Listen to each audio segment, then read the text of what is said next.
cinematic camera angle. This is actually going quite well.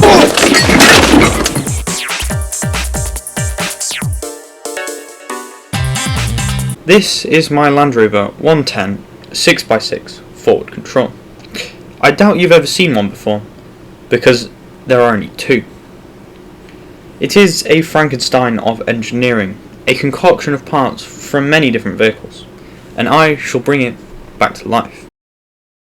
So, back in 2020, the previous owner took a Land Rover 110, extended the chassis, added a third axle, cut the wings down, moved the bulkhead forwards and upwards so it now sits on top of the front wheels.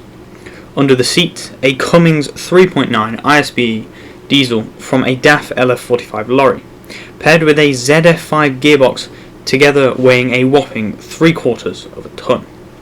Add air suspension, a custom bumper, and a lot of fabrication, and you've got yourself a beautiful beast indeed. However, it was never finished. It sat on eBay for a long time until someone came along, with a few screws loose and maybe a couple missing, armed with a Halford's toolkit, a Leatherman multi-tool, and whatever I can borrow from my father. That is, usually they don't make them like they used to, or they don't work like they used to. There's not much in between.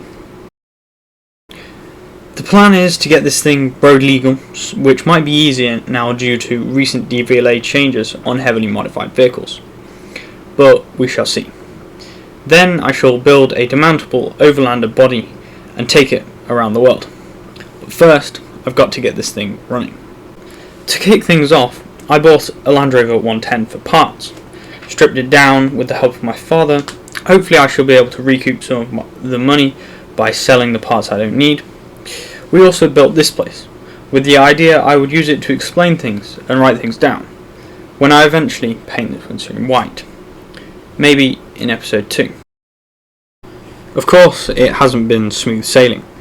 I don't think it was ever meant to be taken apart, at least not easily, so there's a lot of fabrication and figuring out what goes where.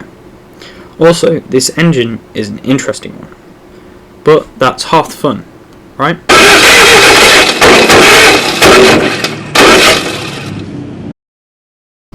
So, what can you expect from this channel? Well, you can expect videos on the 6x6 build, plus the occasional side project, like fixing my extremely reliable £500 Vauxhall Corsa. What? Sarcasm? No. Now, I can't promise perfection, but I can promise improvement with each video. If you want to see whether I can actually get this monster on the road, and maybe even around the world, maybe consider subscribing and joining the adventure. See you in episode 2.